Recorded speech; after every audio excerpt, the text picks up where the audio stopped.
Coucou tout le monde, soyez tous les bienvenus dans votre émission Labado, comme tous les samedis à partir de 18h15 sur la Sen TV, avec toujours la même présentatrice, Maman. Alors kontaan naa ci tabaski bi ñu jógee maa leen di baalu ak bu baax a baax di leen baal ak yal nañu yàlla boole baal ñu fekkee ko ay at yu bare. Alors comme ni ngeen ko xamee nag Labado mu ngi si dernière ligne droite bi avant le grand casting.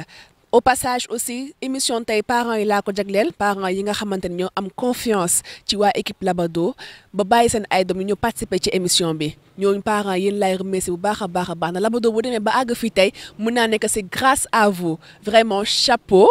Et aussi juste pour vous dire que les filles sont au nombre de 500 je peux dire que elles sont au nombre de 500 vraiment te bu ñu sañoon ñëpp la ñuy jël. ñëpp la ñuy jël mais xam ngeen rek comme il y a des gagnantes il y a aussi des perdantes te ñëpp mënuñu gagner donc il faut que mu am koo xamante ni moom mooy jël couronne bi mais aussi juste pour vous dire que instant bi choisir guñu benn miss choisir guñu kenn lancement bi le 2 septembre lay am à la plage de Besseyao ce sera un concert inédit avec Sidi Diop le 2 septembre à partir de 10h alors Yendu Beach lay doon alors ne vous le faites surtout pas raconter et venez nombreux juste aussi un rappel instant bi choisir guñu benn miss choisir guñu kenn donc candidat yi instant yi jëlaguñu kenn donc si le 2 septembre ci la ñuy tànn 20 filles yi nga xamante ni ñoom ñooy dem directement final ñooy dem ci villa bi nga xamante ni moom la ñu jëlal miss yi foofu la ñuy defee suñu télé-réalité émission Labado bi mun naa ne jusque Labado foofu lay tàmbalee alors parents yi maa ngi di remercier bu baax a ci confiance bi ngeen am ci ñun ci confiance bi ngeen am ci waa équipe Labado yi pour bàyyi leen ak seen ay doom ñuy voyager fu nekk la ñuy dem te vraiment ñu leen di remercier bu baax ci confiance bi ngeen am ci ñun alors xam ngeen ni vacances la ñu nekk vacances oblige ak concert bi tamit plage Besseyao lañ koy defee sama miss dem nañ doxantu fi nga xamante ni mooy plage Besseyao ñu ànd fa ak suñu autorités yi nga xamante ne vraiment ñu xarañ lañu ay sapeurs yi ñu ngi fa woon ak vraiment ñi nga xamante ne ñooy garder plage bi ñu ngi fa woon ñu def ay témoignages bu baax tamit wax ñu tamit sécurité yi nga xam ne moom la ñu war a jël ci jouru concert bi ñu dem seetaan élément boobu te ñëwaat.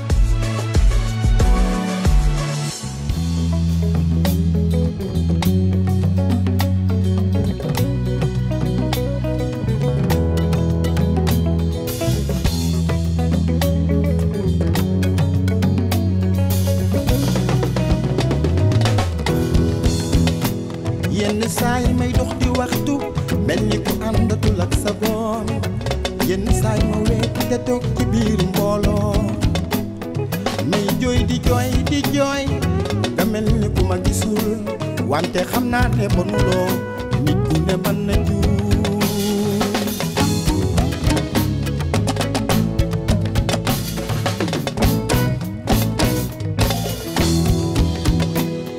yow tamit amal xel te xam ni nit ñaa ngi ñuy seetaan nit mooy defar bu baax nit itam dafa xaw a doy waar may xalaat di mel muy giif sama mbëggeel nax na ma nga xaar ba ma ni la nga bàyyi ma wee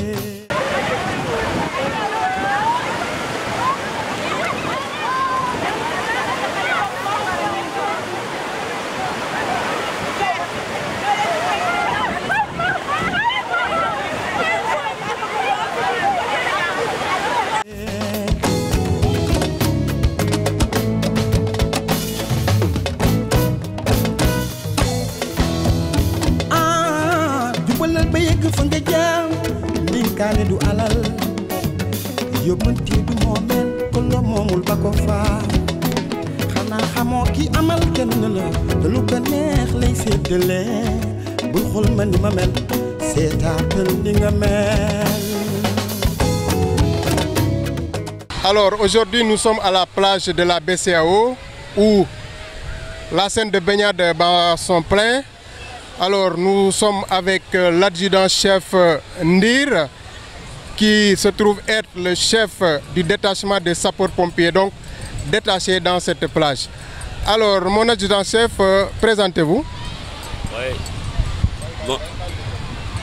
Donc je suis adjudant-chef Chérif Ndir de la Brigade nationale des sapeurs-pompiers. Plus particulièrement donc du centre de secours des Parcelles Assainies, donc détaché ici depuis le 18 août jusqu'au 21 octobre.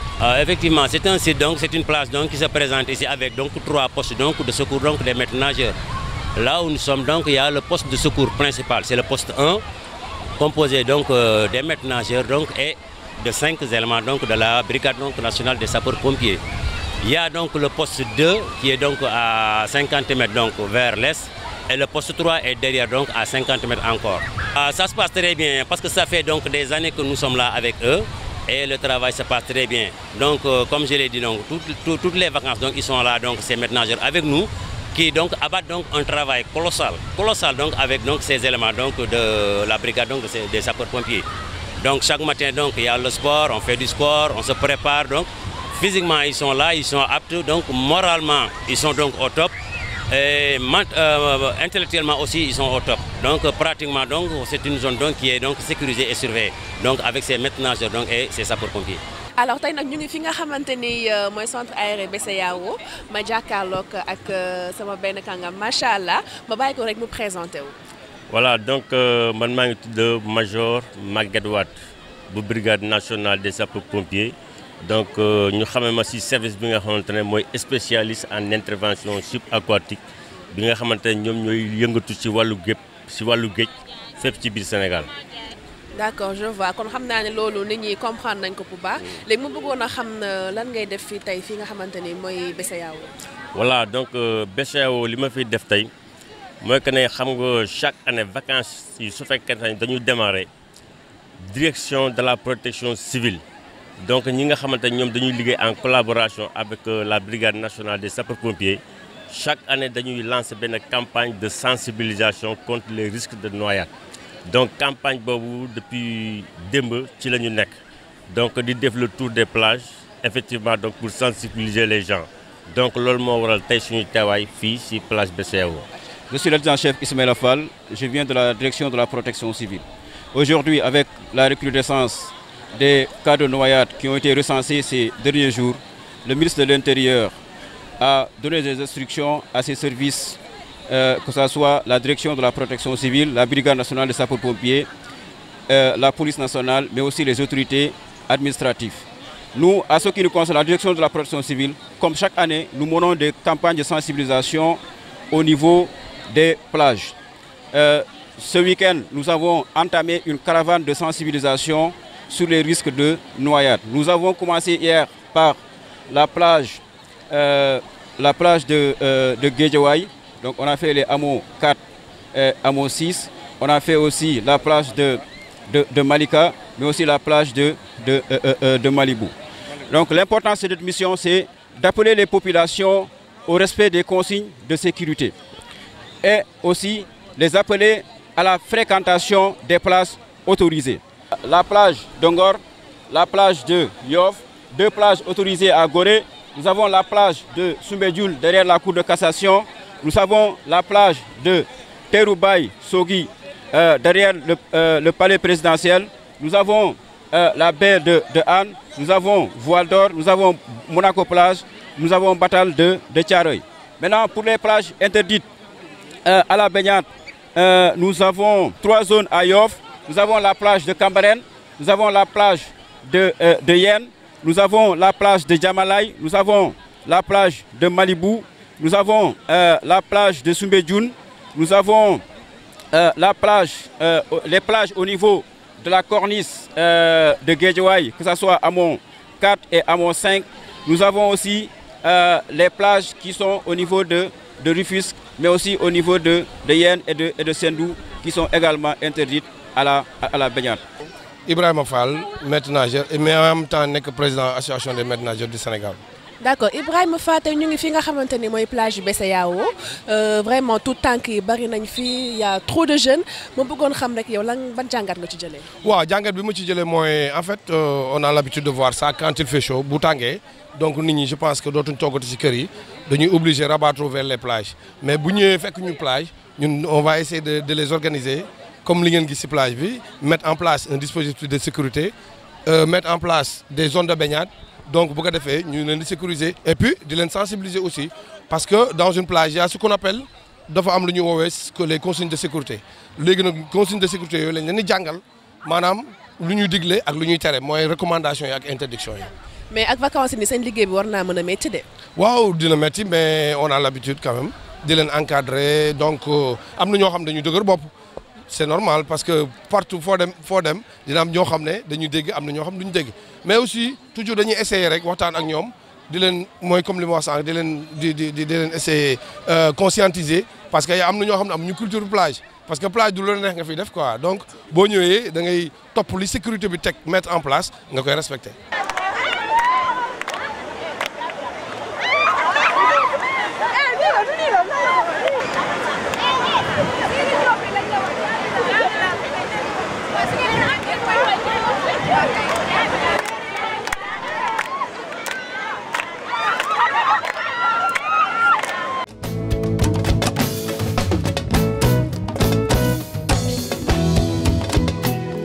ma xiif ñu tegal ma ñam sama xel mbas ma leen ci yow ma daal di mel ni ku suuf te fekk ne lekkuma dara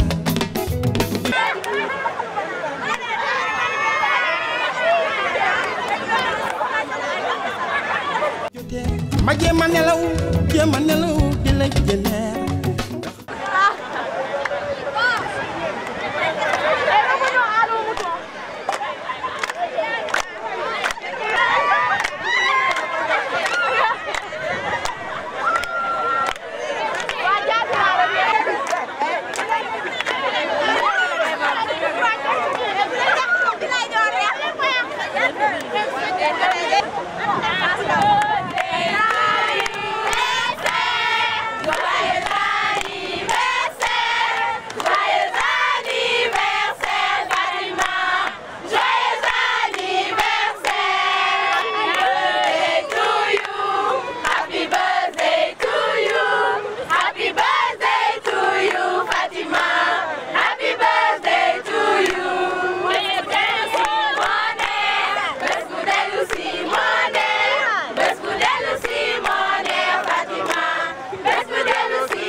Labado saison 4 Labado saison 4 mais bàyyi ngeen lu xew alors le moment tant attendu est arrivé.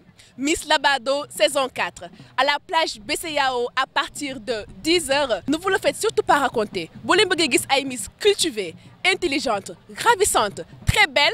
Alors je vous donne tous rendez-vous à la plage BCEAO. Vous Bosso, fan la leen di jox rendez-vous? Fii ci BCEAO rendez-vous c'est à 10h. Na ñëpp ñëw un concert bu mag a mag ñu ànd ci suñu miss yu ravissante yi ñu cultivé nii ñun ñëpp ñu ngi leen jox rendez-vous le 19 à partir de 10h yendu bu amul fenn. Ak ay artistes yoo xamante ni macha allah nañu def ambiance. kan ak kan. Sidi Diop. ak kan. Queen Biz. ak kan. Jojo. ak kan. Lachum. ak kan ak Bastung Tamboy ñu kon yes. Alors ne vous le faites surtout pas raconter. 10h plage BCEAO avec les Labado. Bonjour tout le monde, c'est encore moi, Fatou Fall, en face de vous. À nouveau. Alors aujourd'hui, on va parler du langage des jeunes filles de notre époque. Qu'est-ce qu'il faut dire sur le langage des jeunes filles? Est-ce qu'elles sont correctes? Est-ce qu'elles sont indisciplinées? Est-ce que ça colle aux réalités de notre société? C'est la question que l'on se pose actuellement. Il faut dire que l'on note de plus en plus des conflits avec les parents parce que tout simplement, les jeunes d'aujourd'hui ne savent plus comment s'exprimer. Pourquoi? C'est tout simple. Nous avons l'habitude de copier sur les téléréalités qui passent à la télé, qui en fait ne nous appartiennent pas, qui en fait ne collent pas à nos valeurs. N'oublions surtout pas que nous avons des valeurs à nous, que nos ancêtres nous ont laissées, que les grands marabouts de ce pays nous ont laissées. Ah, jigéen de lan lañ ko xamee woon jigéen de wax bu nànk wax bu suufe bu ànd ak yarin bu ànd ak teggin wax dëgg yàlla loolu lañ ñu xamee woon waaye jigéen ñu tey yi li ñu seetlu mooy dañuy saaga amatuñu ci kersa dañuy waxee n'importe comment di solu n'importe comment fàtte ne ñun dañoo am diine dañoo am ay kilifa ñoo xamante ne dañoo sonn ci ñun ñu war leen jox cër war leen jox respect bu mat sëkk ndax wax dëgg yàlla waajur ak képp koo xamante ne maasa nag sa waajur war nga ko jox cër ba mu mat sëkk ah kon sama mbokk jigéen ñi nañu xoolaat waxin yi ne ñu xoolaat solin yi ndax dañoo yore suñu aada war a fonk suñu aada bu ñu roy ba fàtte li ñu moom xalaat leen ci bu baax a baax a baax. Asalaamaaleykum, maa ngi tudd Ndeye Astou Thiam, 20 ans, et je vous salue tous. Je vous dis bienvenue dans votre émission Miss Labado. Donc wax ci langage féminin genre xale jigéen ñi ni ñuy waxee léegi dama ci sawar parce que dafa nekk problème boo xamante ni j'ai longtemps voulu en parler. Par cette voix maintenant je porte ma voix afin de les sensibiliser parce que bu ñuy wax raffinement bu ñuy wax douceur jigéen moo tax léegi ñu dem ba jigéen di am yenn façon langage yi wala di wax di am nu muy def kanamam je me dis que sincèrement war nañoo dépasser lool vu que Signar déjà Sénégal la fekk baax ku xam ku wax Signar wax douceur ku wax Signar wax finesse ku wax Signar wax nànk dox nànk sol yére yu raffiné mais dañoo nekk ci génération boo xamante ni xamatuñu xale jigéen ñi comment elle se comporte ay façon wax yoo xamante ni tu te dis que non c'est vraiment bizarre parce que déjà mag yi sax pour ñu wax ak ñoom c'est une difficulté parce que dañuy wax yoo xamante ni ñoom duñu comprendre quoi. Donc de lancer un message juste à toutes les filles qui sont comme moi, plus âgées que moi ou moins âgées que moi, que genre ñu gën a defar seen wax gën ko raffiner xam ni genre douceur dara dàqu ko. Bonsoir tout le monde, je me nomme Awa Sarr, j'ai 20 ans. Waa xale yi jigéen ñi léegi dañoo tàmm di wax di fëlaale naan nii greffage naan nii di sànneeku te loolu nekkul lu normal da ngay taxaw ak sa papa bëgg a ñaan xaalis naan ko pa may ma xaalis may ma dama bëgg a dem biir ci affaire yooyu loolu nekkul lu jaar da ngay taxaw wax normalement ni ngay waxee ak sa copine waroo di ko waxee ak sa papa lépp li koy waral nag mooy ni ñuy waxantee ci mbedd mi da ngay dem ba di ko tàmm ci sa biir kër te loolu nekkul lu yoon daal loolu laa gis. Bonsoir tout le monde, je m'appelle Maman Ndiaye. J'ai 20 ans, je viens de Pout. Ni ma gisee langage xale jigéen yi moom franchement parler dara neexuma si bien vrai que ñun dañ koy def comme seen langage ay sànneeku fëlaale def lu ñu saf mais xam naa ni moom langage yooyu moom du langage yoo xamante ne bu sa parent toogee di nga ko mën a utiliser ndax du terme bu baax suñu concert moom maa ngi koy préparé bu baax concert bi rek fii BCEAO dafa nar a wàcc ak Miss rek dara du yomb jamais ñun rek. Bonsoir, je m'appelle Fama Ndiaye, j'habite à Keur Massar, j'ai 20 ans. C'est pas normal du tout. Léegi nag xale jigéen te dañoo kii seen langage dafa war a présentable même bu toogee seen morom dafa war a présentable xamoo fooy jëm xamoo ban endroit nga dem mais boo ko tàmmee day law même buy toogal ses parents sax doo ko tey sax di ko wax c'est pas normal. Salut, je me nomme Dieynaba Sy, j'ai 19 ans, j'habite à Guédiawaye. Man moom langage franchement parler dama koy wax moom mais moom rafetluwuma ko parce que léegi jigéen ñi terme bu leen neex la ñuy employé ay moo la neex yaa ko teree neex fël-fëlaale tamit yooyu rafetul moom man moom dama ko employé mais xam naa rafetul. Concert bi moom maa ngi koy préparé bu baax a baax di ñaan yàlla jour boobu mu am réussite totale ñëpp ñëw ñu ngi koy paré bu baax a baax. Bonsoir, je m'appelle Hadi, j'ai 23 ans, j'habite à Ngor. Jigéen ñi léegi gis naa ne ni ñuy waxee wax nañ ko mën a seetaat parce que waxin yaakaar naa ne boo ko tàmmee rek foo dem moom ngay yóbbu te nit yi léegi yi li ñuy xool bu ñu la gisee sa comportement ak sa waxin li ñuy jëkk a xool ndax yow nit ku baax nga wala doo nit ku baax. Bonsoir, je m'appelle Seynabou Diouf, j'ai 24 ans, je suis élève et je suis en même temps en formation hôtesse de l'air. Xale jigéen ñi moom franchement c'est pas normal man personnellement duma ko employé parce que damay jàpp ne li ma war a wax samay parents noonu laa war a waxee ci mbedd bi parce que c'est la même chose ni nga joxee respect say parents noonu nga war a joxee respect ci mbedd bi aussi man franchement ça ne plaît pas te duma koy employé. Bonsoir, je m'appelle Touna Alissa, j'habite à Parcelles Cité Soprim. Je suis élève maa ngi def formation informatique. Jigéen ñi moom du ma ne dafa vulgaire mais nag langage bi des fois dina am ñu muy neex dina am ñoo xam ne tamit aussi neexu leen mais man moom personnellement vraiment du ma utiliser genre langage yooyu. Bonsoir, maa ngi tudd Fatou Sène dëkk Keur Massar, je suis élève en classe de terminale. Je vois que langage bi dafa xaw a vulgaire quoi parce que mënoo nekk ci mbedd bi di wax ak ñu la neex xamoo ko lay romb ak ko lay gis langage bi daal man ça me plaît pas. Bonsoir, je me nomme Eleonore Bassène, j'habite à Sébikotane, je suis étudiante en transport logistique. Langage jeune fille léegi moom je peux dire que c'est un peu intolérable parce que xale jigéen dañuy utiliser yenn affaire yoo xam ne rafetul comme ay kaa leen ñu rëkkante tey la xaw ma lan affaire du genre man yooyu moom dugguma ci te neexuma. Salut, je m'appelle Oumou Ath, j'habite à Aéré Lao et je suis élève. Pour moi rafetul jigéen moom dafa war a correct am benn personnalité bi xam ni ngay waxee nit ñi parce que xamoo li ñuy wax rek jikko laago la foo dem rek nga xamoo entretien fa la lay fekk et tout. Bonsoir, je m'appelle Leina Aram Sissoko, j'ai 19 ans, j'habite à Sicap Mbao. Concert bi nag ñoo ngi koy waaj bu baax a baax incha allah di si woo ñëpp nañ ñëw ci concert u Labado yi fii lay amee BCEAO ñoom Sidi Diop ñoom Bas borom Tamboy na ñëpp ñëw daal ñu fàttaliku Tamboy. Bonsoir, je m'appelle Dieyla Diallo, j'ai 20 ans, j'habite à Guédiawaye. En fait langage bi ñu jël léegi moom baaxul ndaxte du langage buy jëm kër. te suñu yaay yaree ñu genre langage yooyu mais pourquoi pas ñun comme suñu yaay yaree ñu def ko ci mbedd bi mais non dañuy jël ay paroles yoo xam ne daal mooy loolu ay waxi ay fël-flaaleeg ay yaa ma gën a xam daal loolu c'est pas bon du tout ndaxte suñu yaay yaree ñu loolu jàng ñu loolu. Bonsoir, je me nomme Penda Sow, j'ai 18 ans, j'habite à Pikine Guinawaye et je suis élève.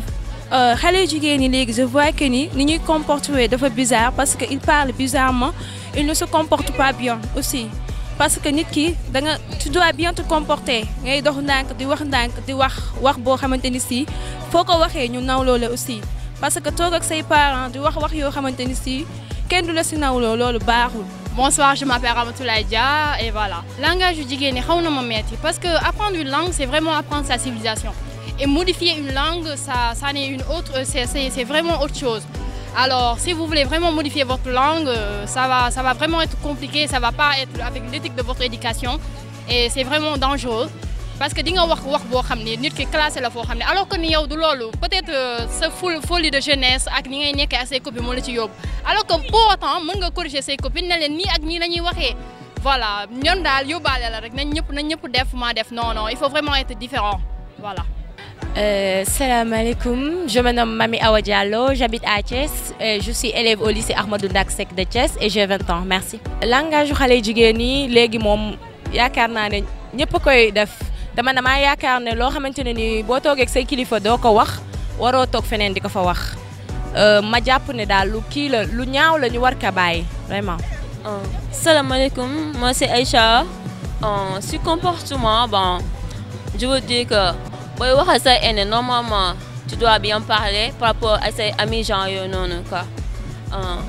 Habillement aussi c'est normal parce que on est des musulmans avant tout waruñoo xool ñeneen nu ñuy sol ko c'est pas juste du tout. Bonsoir, je m'appelle Soda Mahmouma, j'habite aux Anselmes Grand Yoff. Je trouve que c'est pas très correct. Bon, la langage nous permet de nous valoriser en fait. On nous valorise grâce à ça.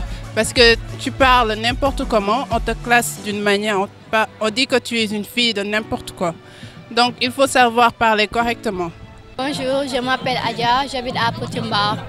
En fait, xale jigéen ñi léegi li ñu tàmm mooy di seen façon de solin bi ak jàpp seen yaram tatoué ko fu ne piercing bi man dama jàpp ni kersa moo amatul franchement kersa dafa jeex ci xale jigéen ñi comme si ñoom amuñu avenir yaakaar ni ëllëg dina ñëw ñu am jëkkër am seen ay doom. Salaamaaleykum, maa ngi tudd Awa Kourma dëkk Rufisque. Je fais la classe de terminale. Bon, pour man comportement wu xale jigéen ni ñuy waxee léegi ak ni ñuy solo c'est un peu déplacé quand même parce que dañuy wax yu vulgaire yoo xamante ni man moom j'ai pas l'habitude, je ne parle pas comme ça. Je trouve que c'est pas classe di wax yenn façon yi nit ku baax daal du waxee noonu da nga war a wax bu am classe et tout quoi. Bonsoir, je m'appelle Ndaye Fall et j'habite à Pikine. Je suis ex-serveuse à Radisson au Qatar. C'est mon concert maa ngi koy préparé avec beaucoup de joie. J'ai hâte. Je connais pas trop les artistes sénégalais, mais je connais le gars qui dit Xana Neex. Je connais aussi le gars qui dit comment il s'appelle encore? Sidi Diop. Je l'aime beaucoup. Bonsoir, je m'appelle Fatou Diallo, j'habite à Yeumbeul, j'ai 21 ans. waaw solo comportement xale jigéen ñi man duma ci wax lu bari parce que moom ñoom dañoo xool lu leen neex rek ñu di ko def mais tamit war ngaa xool loo xam ne tamit arrangé na la loo xam ne boo ko solee dañ lay respecté tamit nga wane une bonne image ci sa kanam c'est très important. Bonsoir, je me nomme Oumou Khayri Sow, je viens de Pout. Ak été bi nii tamit sol la nga xamante ne day ànd ak été bi du genre da ciy baax trop. voilà comme ni ngeen ko gisee loolu moo nekkoon reportage bi ñu def fii nga xamante ni mooy plage BCEAO ak suñu sapeur pompier yi ak tamit maître nageur yi ak suñu labado yi lancement bi nag moom la ñuy waajal juste pour bégal leen yéen mi nga xamante yéenay fans Sidi Diop ak yéenay fans labado yi alors ce sera le 2 septembre fële nga xamante ni mooy plage BCEAO comme ni ngeen ko gisee la sécurité sera vraiment assurée parce que dañoo bëgg ngeen nekk ci jàmm bëgg boo leen ñëwee ngeen féex doo leen am benn problème moo tax ñu teg fa matuwaay yooyu yëpp vous n'aurez pas de problème. Venez en famille, venez très nombreux et ne vous le faites surtout pas raconter. Ce sera le 2 septembre, fële nga xamante ni mooy plage BCEAO avec Sidi Diop, un Yendu Beach et plein d'autres artistes et plein d'autres surprises. Alors, comme ni nga ko xamee suñu objectif ren c'est de vendre la destination du Sénégal qui est notre objectif. Raison pour laquelle suñu miss dem nañu fi nga xamante ni mooy Lac Rose en famille, entre copines, pour passer du bon temps. Dañu dem c'est un élément boobu te ñëwaat.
C'était tellement rapide. En plus, venir de descendre.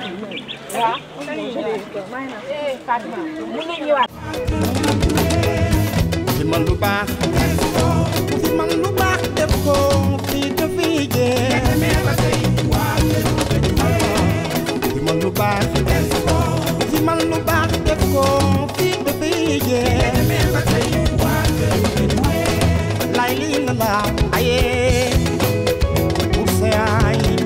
Bon, là, on vous dira primo que la coloration rouge du lac dépend des facteurs climatiques. Donc, pour qu'il y ait la coloration rouge, il faut qu'il y ait du vent et du soleil. L'action du vent sur la lac donne la possibilité aux algues de flotter. Mais les algues qui vivent dans ce lac ne sont pas des plantes aquatiques, ce n'est pas pareil comme la mer.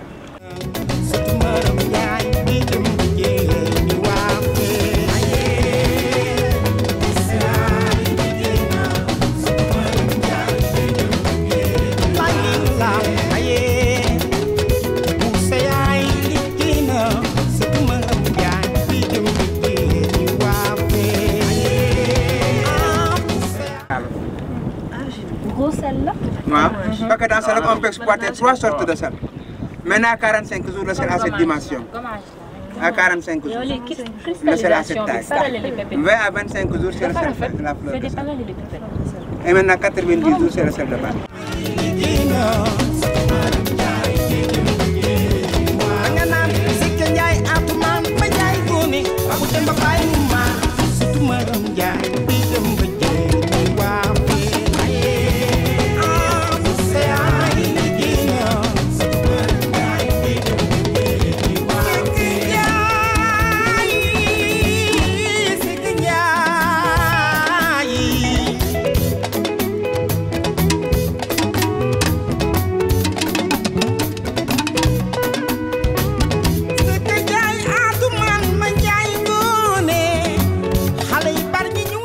Bonjour tout le monde, je m'appelle Fatou Fall, j'ai 25 ans.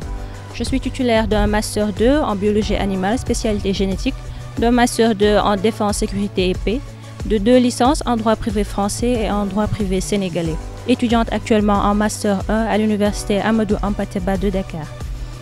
Merci. Alors, il fait très chaud quand même, le climat il est assez sec. Bon, mais quand même, c'est un joli environnement. Il y a de la verdure, il y a un très beau paysage. Par rapport aux filles aussi, c'est très amusant parce que aujourd'hui il y a des nouvelles parmi nous, mais elles ont été très agréables, très ouvertes et c'est vraiment ce que l'on recherche à travers cette expérience que nous vivons actuellement. Salam alaikum mbokk sénégalais, maa ngi tudd Abidja Diallo, j'habite à la Zac Mbao. Je fais la terminale, j'ai 20 ans. De ma part, les nouvelles venues, elles sont cool, elles sont sympas, genre def nañu connaissance. Mu ngi mel ni comme si que dañoo xamante ay ati at affaire yooyu alors que ne ñu ngi soogay gisante, genre l'ambiance elle est trop bonne. On s'amuse bien, genre comme si on était des meilleurs amis. Voilà. Salut à tout le monde, je m'appelle Fama Ndiaye, j'ai 18 ans, je suis élève en classe de terminale, plus précisément en série L'. Je suis une pure sokonoise. Bon, ce qui m'a motivée à participer à cette télé-réalité qui est Miss Labado, c'est juste que j'ai la passion qui est la mode. J'aime défiler, j'aime faire de nouvelles connaissances avec les mannequins de mon genre. J'aime ces genres de trucs quoi, cause pour laquelle je me suis dit cette année-ci, je ferai tout de mon possible d'y participer et de pouvoir tenter ma chance cette année-ci. Et bonsoir, je m'appelle Ndeye Astou Thiam, je suis étudiante en 2e année en banque assurance finance et j'ai 19 ans et j'habite à Ouakam à la Cité Assemblée. Déjà, j'ai toujours adoré faire partie des concours de beauté. Pour moi, être sur un podium, c'est une passion. C'est quelque chose que j'ai toujours voulu faire et c'est une opportunité en fait. C'est un rêve qui se réalise. Donc voilà, je suis très contente de participer. Assalamu alaikum, maa ngi tudd Nancy Mbaye, maa ngi jógee Sokone, élève là, dama ñëw pour participer Miss Labado. Moniteur bi nee nañu lac bi c'est à 1,50 m, ndox bi 1 mètre la, 50 bi c'est de l'argile et du sel. Loolu la ñu wax, mais expliqué nañu nee na ndox bi mënoo see lapp, mën nga see sangu de 10 à 15 minutes après nga dem sangu ji ci eau douce bi. Du am benn problème daal da ngay ñëw def si la neex kenn te trouvé nañ fa ñoo xamante dañ doon ut xorom bi fekk nañ leen fa wax nañoo ñoom di leen laajte ndax lii metti nañu naan ñoom loolu seen liggéey la mënuñ see lii ak yooyu wax nañu tam argile bi mën nañ see def ay gommage lépp mën nañ ko see def tey sax laa mës a découvrir que argile vert bi dañ koy lekk ndax dégg naa ko ci benn fille bu bokk ci Miss Labado yi.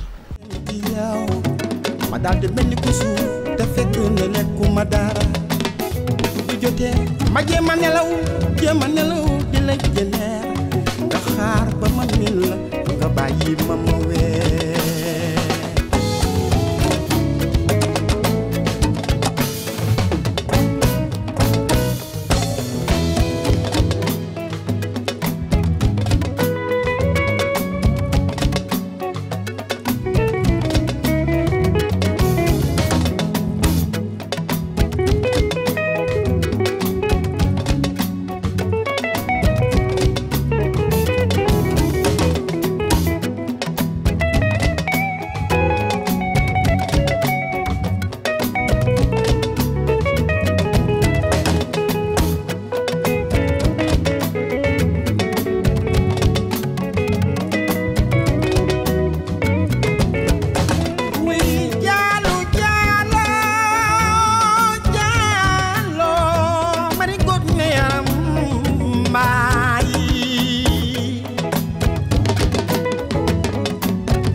Je veux être Miss Sénégal. Moi, je veux pas.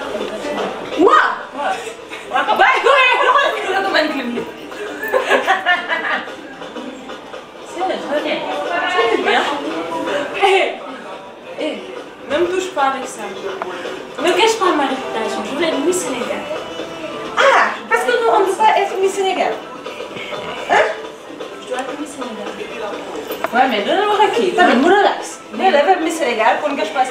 pression nga nii lay toog nga ne du bëgg. kii day ñëw ko coxataan. non man attendez coxataan dañ koy aay boo ko ci critère 800 dañ koy aay sa sourire bi day ëpp te sourire bi ko war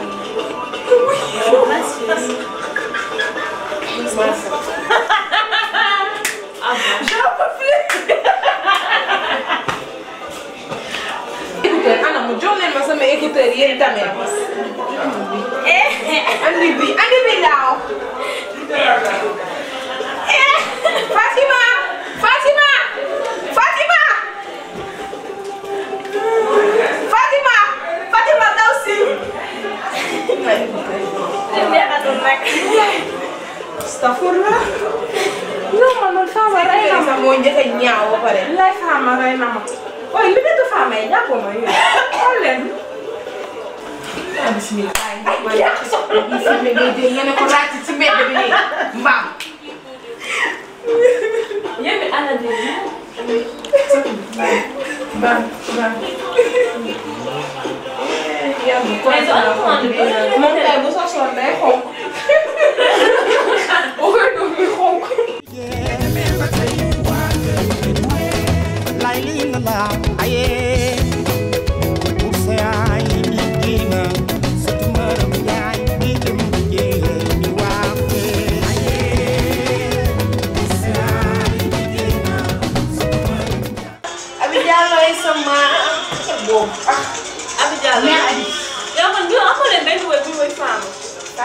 Fatima bàyyi ma. Fatima moom dégg nga woo ci kawee. mère Adi Fatou.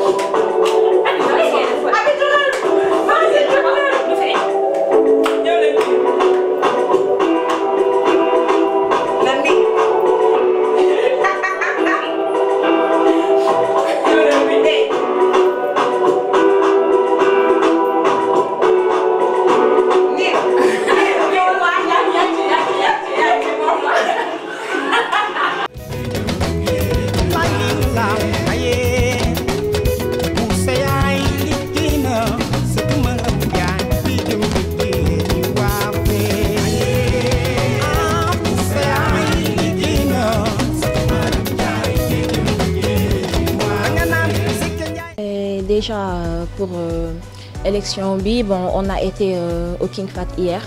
Ça a été vraiment un moment particulier, un moment que j'ai adoré. Déjà avec l'ambiance qu'il y avait là-bas, les artistes ils ont vraiment mis le show. Et le défilé plutôt. Les filles étaient vraiment magnifiques, mais bon. Donc on a fait des rencontres. On a rencontré quelques personnalités, quelques femmes qui nous ont raconté leur vécu, comment dirais-je, leurs expériences plutôt, des modèles, des mentors qu'on peut dire, plutôt comme la mannequin italienne, je me souviens plus de son nom, je pense que c'est Seynabou ou Mariama.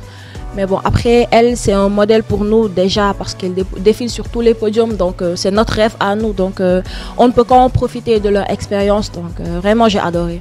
Avant tout d'abord, je vous présente mes salutations les plus respectueuses et cordiales que j'ai. Ce que je peux dire de la soirée d'hier au King Fat est que c'était exceptionnel, quoi. Il y avait beaucoup de monde, il y avait beaucoup d'invités qui venaient d'extérieur, d'Italie, des stylistes d'Indonésie, partout, qui était organisé par Tata Amina, la directrice de Miss Sénégal. Il y avait de l'ambiance, il y avait de très belles filles, de très belles Miss qui n'ont pas démérité la couronne. Par d'autres, je salue aussi les autres Miss. Vraiment, il y avait de l'ambiance, les musiciens étaient là, Bidou Boubès qui ont fait le show là-bas. J'ai vraiment adoré, j'ai vraiment aimé.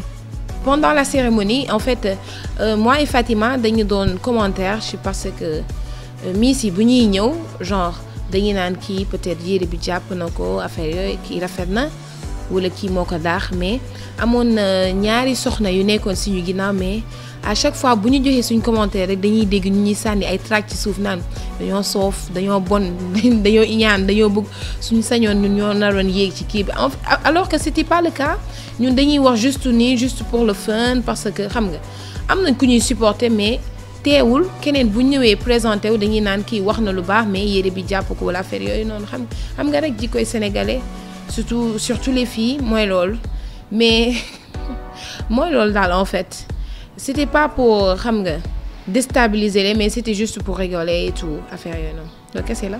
neexoon na trop demoon nañ avec les autres filles waa on s'est bien amusé lu ma metti tamit moo nekk tubaab yi ñu jël teg leen ci membre du jury bi ñu pare au lieu sénégalais tam jël wax mais waxuñ tubaab bi moo jëlaat wax loolu daal neexuma dama bëgg waa Sénégal ñu gëm seen bopp xam ne mun nañ def comme lu tubaab yi di def ndax tubaab yi dàquñ leen ko ndax loolu ku ko seetaan tey dem naan xoolal Sénégal li moo fa amoon te tubaab yaa ko joxe neexul daal dañuy teg ne comme ça dëkk tubaab la seen tenue tubaab bee ñëw taxaw défilé bi tubaab yee ñëw dafa metti woon trop man daal sentiruma ci woon sama bopp bu baax. Alors, on a assisté, c'était cool parce que j'étais avec les copines. Bon, je dirais pas mes concurrentes ni mes rivales, mais mes copines, parce qu'entre-temps, bon, il s'est créé une ambiance de fou. Vraiment, on s'entend bien, on blague et tout. Bon, c'est vrai qu'on était à l'arrière parfois bon, pas se moquer, mais à émettre certaines remarques. Mais voilà, on était bien là-bas. Voilà, comme vous l'avez si bien vu, loolu moo nekkoon suñu élément yi nga xamante ni suñu miss yi foofu la ñu demoon muy Lac Rose.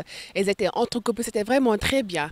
Alors, je vous donne rendez-vous très prochainement, mais balaa may tàggatoo encore damay préciser waat lancement Labadoub sera le 2 septembre à partir de 10h en concert avec Sidi Diop et plein d'autres artistes à la plage de BCEAO. Ne vous le faites surtout pas raconter. Di remercier waat encore une fois parents yi nga xamante ne vraiment ñoo am confiance ci équipe Labadoub bi yëpp dénk ko ngi seen ay doom. En tout cas, toute l'équipe de Miss Labadoub vous remercie du fond du cœur. Au passage, maa ngi remercier ki nga xamante ni moo jaar ci habillement bi ko ba suuf macha allah ne doo mën a jël rek nga sol. muy Malick collection Sam alors grand frère maa ngi lay remercier bu baax a baax sa jaune bleu daal baax na alors merci beaucoup je vous donne rendez-vous très prochainement c'est-à-dire samedi prochain à partir de 18h15 sur la Sen TV avec maman et d'ici là portez-vous bien.